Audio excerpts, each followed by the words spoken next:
আমাকে যখন কোনো ব্রাইড বুক করার আগে আমাকে বলে যে একদম সফট মেকআপ চাই, একদম সাটেল মেকআপ চাই, তখন আমি বুঝতে পারি না যে সফট আর সাটেল বলতে কতটা কম মেকআপ চাইছে, কতটা বেশি মেকআপ চাইছে। যখন আমি সফট অ্যান্ড সাটেল মেকআপ কাউকে করে দিই তখন অনেক সময় শুনি যে মেকআপটা খুব কম হয়ে গেছে, একদম মেকআপ করেছি বোঝাই যাচ্ছে না, একটু শিমার গ্লিটার লাগিয়ে দাও না। তো এই কথাগুলো শোনার পর না মানে ওই সফট আর নিউড বলতে কি বোঝায় সেটা আমি মাঝে মধ্যে কনফিউজ হয়ে যাই। তো এই ব্রাইডটা আমাকে বলেছিল যে ওকে যেন সফট অ্যান্ড সাটেল মেকআপ করা হয়, কারণ ও আগে একজনের কাছে মেকআপ করেছিল, সেই মেকআপটা খুব বাজে হয়েছিল। তো ওর এক্সপিরিয়েন্স খারাপের জন্য ও খুব ভয়ও পাচ্ছিল। তো আমাকে বারবার করে বলছিল যে দিদি যেন একদম ন্যাচারাল সফট মেকআপ হয়।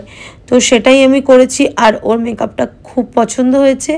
ওর হাজব্যান্ড, ওর বাবা সবাই খুব বলেছে যে তোকে আজকে সুন্দর লাগছে। তো সেটাতে ও আরও বেশি খুশি হয়েছে। ওর দুটো লুক ছিল, একটা মর্নিংয়ে ছিল একদম সফট সাটেল সাবেকি টাইপ, আর একটা বিকেলে যেটা ছিল মানে সন্ধেবেলা যেটা ছিল সেটা ছিল একটু ডিউই গ্লসি, একটু হেভি মেকআপ। তো সকালের মেকআপটা নিয়ে তো খুব স্যাটিসফাইড ছিল।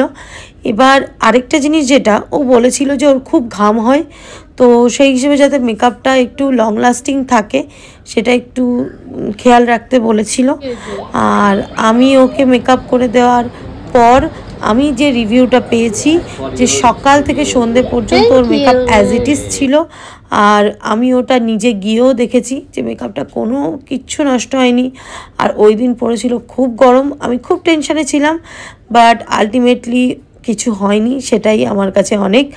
আর খুব তারিফ পেয়েছি, ওর খুব পছন্দ হয়েছে মেকআপ। তোমরাও বলো কেমন সাজাতে পারলাম। আজকের মতো টাটা, বাই বাই।